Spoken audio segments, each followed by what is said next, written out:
Hey, this is Manuel from Zeal Ardor, and you're watching Heavy Consequence on Consequence of Sound.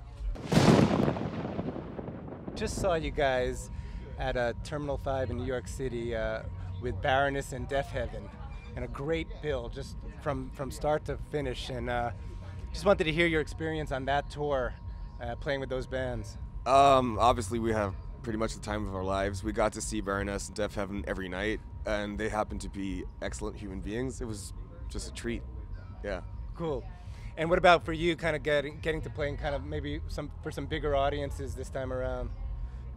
It was funny because all these bands were kind of, I want to call it fringe metal. It's not like your classic just headbangy stuff.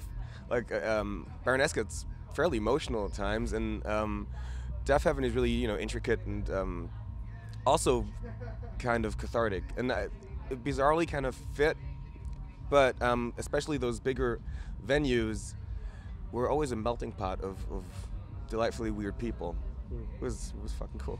And the thing I like about Zeal Ardor is just a unique sound, kind of genre-defying. You got the extreme metal, you got some of the black metal, but then you have this soulful rhythm and blues, this chanting.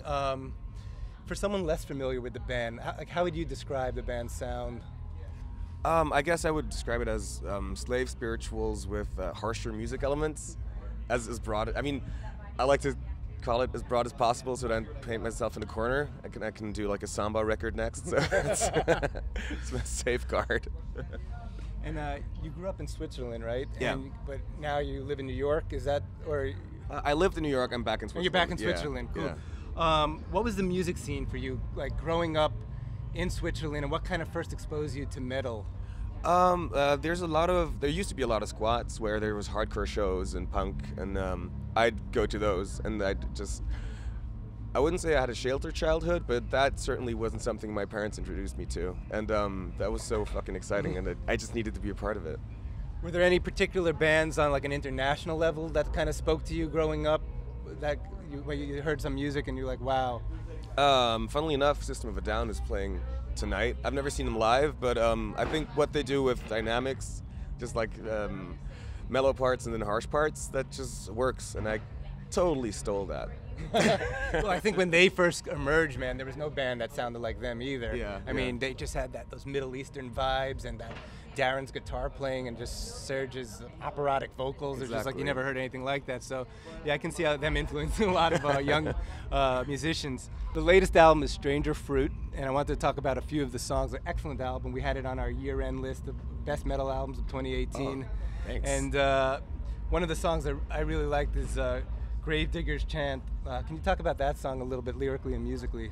Actually, that's a really kind of older song, and I didn't really get to record it properly, and it's just pretty much the story behind it, or the lore, is that there's two gravediggers that kind of don't have anything to do, so they start killing people just to get busy, and that idea got lost in the lyrics, and it's something completely different, but now it's just catharsis. I love it. Cool. Another song I really dig is the song Waste. Can you talk about that one as well? Yeah, I wanted to rectify we don't really have black metal parts in our music part. So, yeah, that's actually fairly cheesy melody, but with blast beats. And that's actually, there's a cheeky little Easter egg in there, because I put like a millennial whoop in there. Oh, wow. And I wanted to do that as eerily as possible. Cool. And it's roughly 1 year since the release of the album. Yeah. Are the creative juices already flowing for the next album? Are you always kind of in a constant state of writing, or you kind of, once you release an album, you promote that and then just wait until that cycle's done and go on to the next one?